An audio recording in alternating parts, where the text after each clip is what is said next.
Tema número 25 de este curso de Misterio Cristiano, los sacramentos al servicio de la comunidad. Son dos, el orden sacerdotal y el matrimonio. Sobre el orden sacerdotal primero, miren, nuestro Señor Jesucristo ha querido que algunos dentro de la comunidad cristiana pues tengamos una vida de servicio especial para esta comunidad.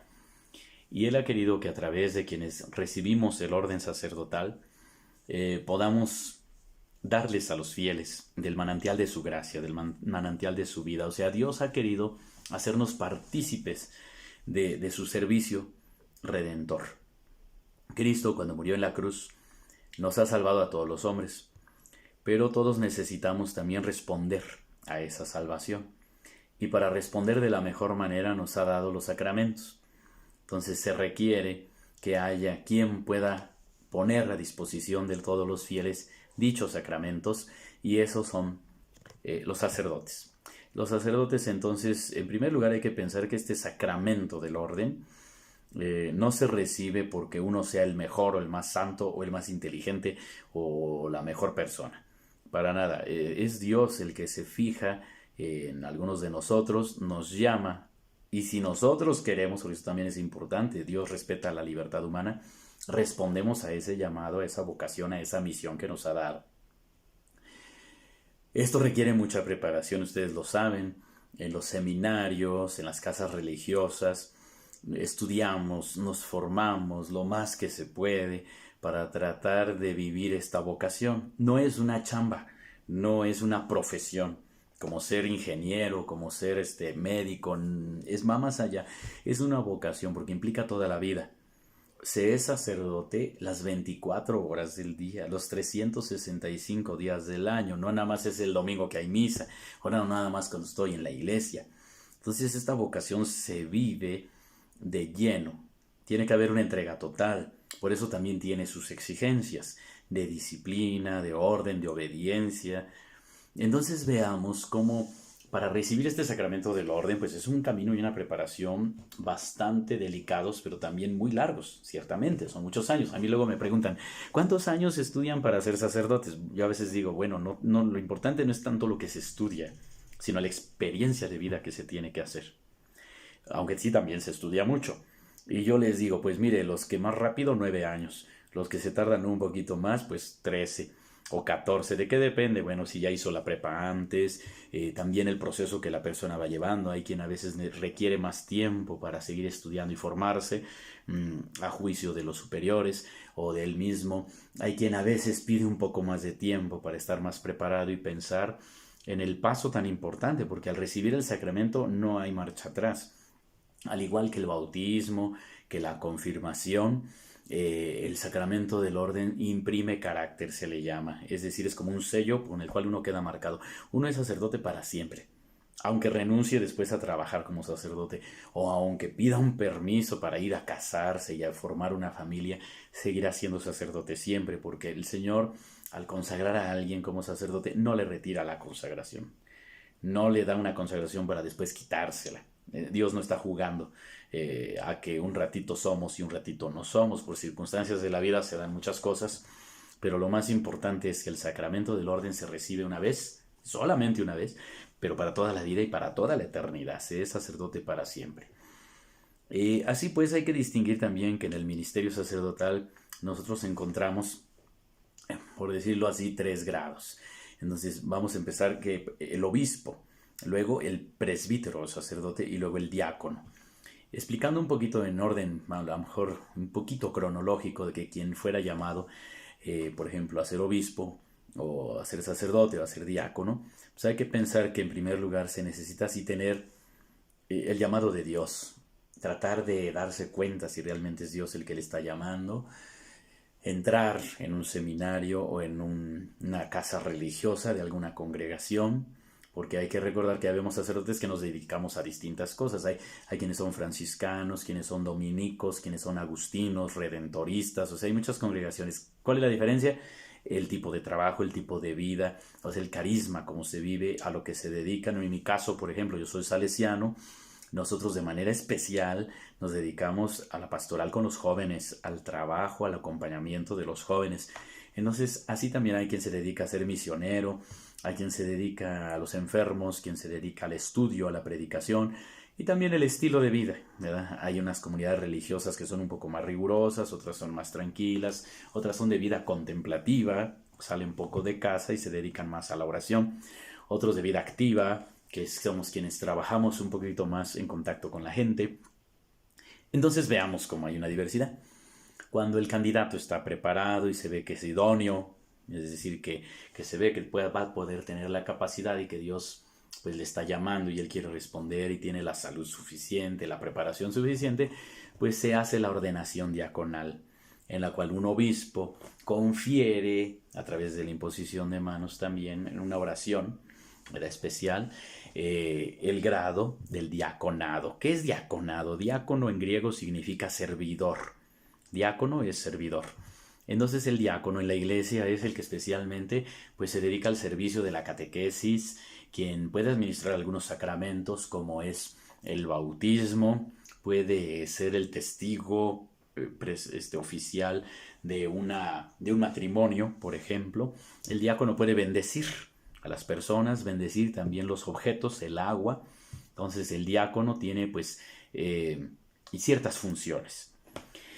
Que originalmente en la historia de la iglesia pues eran las funciones de la caridad, el servicio a los más pobres, a los más necesitados, la administración material, económica de las iglesias, de las parroquias, pero hoy recordemos que el diácono también pues va en la línea de preparación a ser sacerdote. Se puede ser diácono 8, 9 meses, 1 año, 2 años, 5 años, pero estos se les llaman diáconos transitorios porque en algún momento van a ser presbíteros, ordenados sacerdotes, o es la intención también que tienen y que el superior también tiene. Hay diáconos que no son transitorios, estos diáconos son permanentes, personas que se quedan en este ministerio a servir a la iglesia, no van a aspirar después a ser presbíteros. Sí, incluso algunos de ellos pueden ser casados y no hay mayor problema, eso sí, con la condición de que primero estén casados y después asuman esta formación específica para los diáconos permanentes y luego sean ordenados.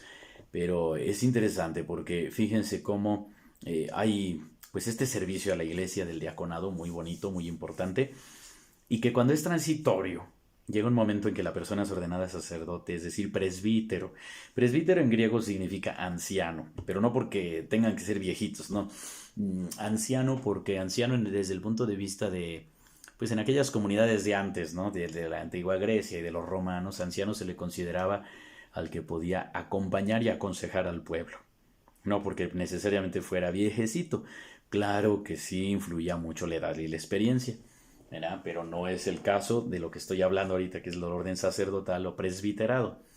A quien nos han ordenado sacerdotes igualmente nos imponen las manos con una oración propia para la ordenación presbiteral, se entregan algunos signos como es el cáliz, la patena, etc.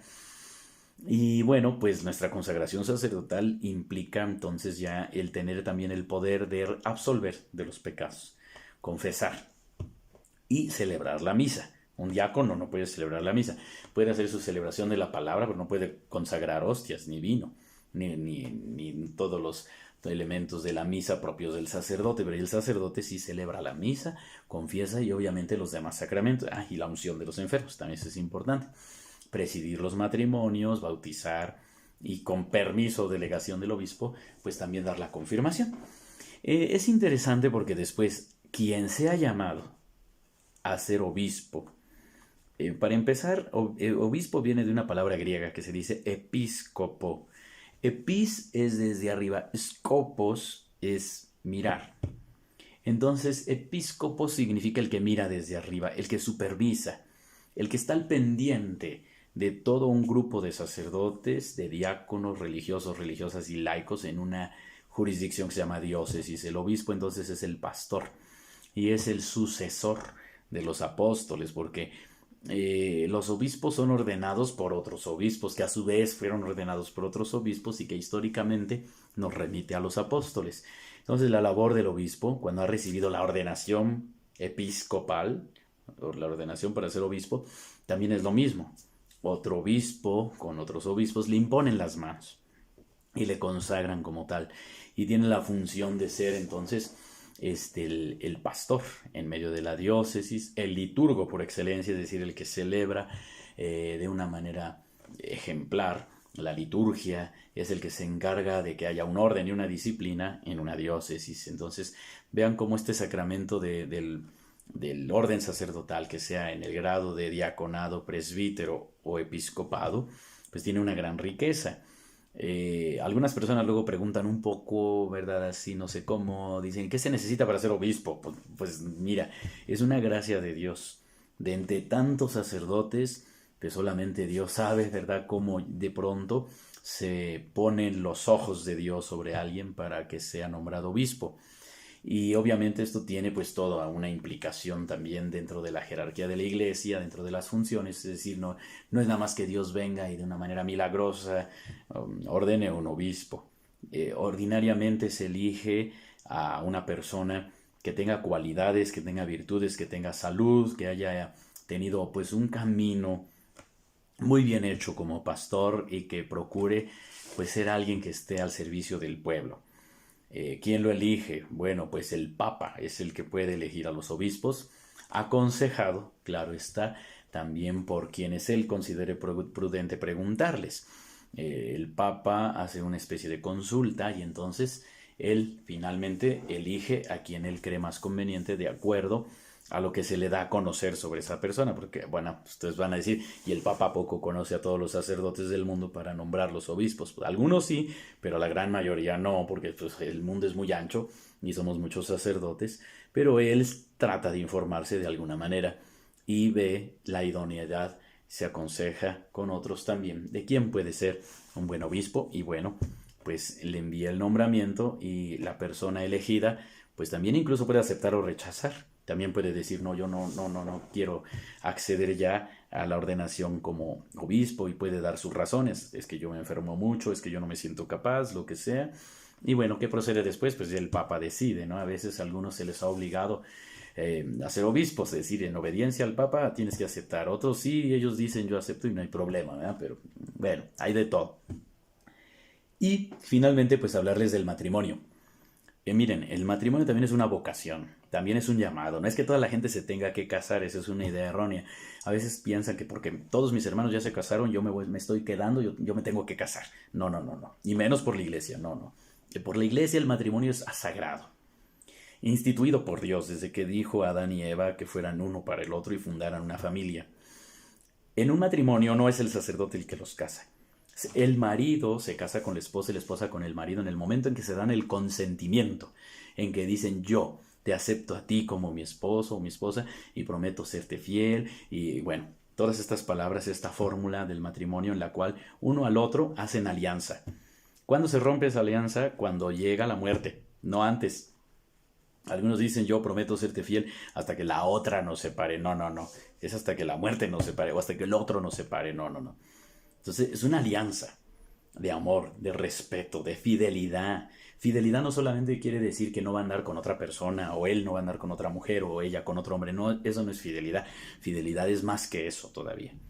Es una entrega generosa, es una entrega cotidiana y es una entrega que es muy sacrificada, como todas las vocaciones. También quien está llamado a la vida de soltero tiene sus implicaciones. Quienes hemos sido llamados a ser religiosos o religiosas o sacerdotes, tiene sus implicaciones. El matrimonio pues es también un sacramento al servicio de la comunidad. ¿Por qué? Porque el matrimonio tiene una misión especial. La misión de vivir en el amor, fundar una familia y educar a los hijos humana y cristianamente. ¿Ven? Entonces qué interesante, porque los signos que se entregan de los anillos, las arras y todo eso que ya son solo signos. Lo fundamental es el consentimiento que se dan uno al otro dentro de la celebración. Y finalmente, el sacerdote o el diácono o el obispo que presida en ese momento la celebración del matrimonio, lo que hace es dar la bendición a ellos para que el Señor les acompañe. Bendice su unión, pero unión que ellos han querido establecer uno con otro. Bueno, pues hasta aquí este tema, que ha sido también un tema muy bonito, que es el tema número 25, que se titula Los sacramentos al servicio de la comunidad y de la misión que son el sacramento del orden sacerdotal y el matrimonio. Y nos vemos en la siguiente. Será nuestro tema 26, donde hablaremos de otras celebraciones litúrgicas. Hasta aquí, Un saludo grande y seguimos en este curso de Misterio Cristiano. Hasta pronto.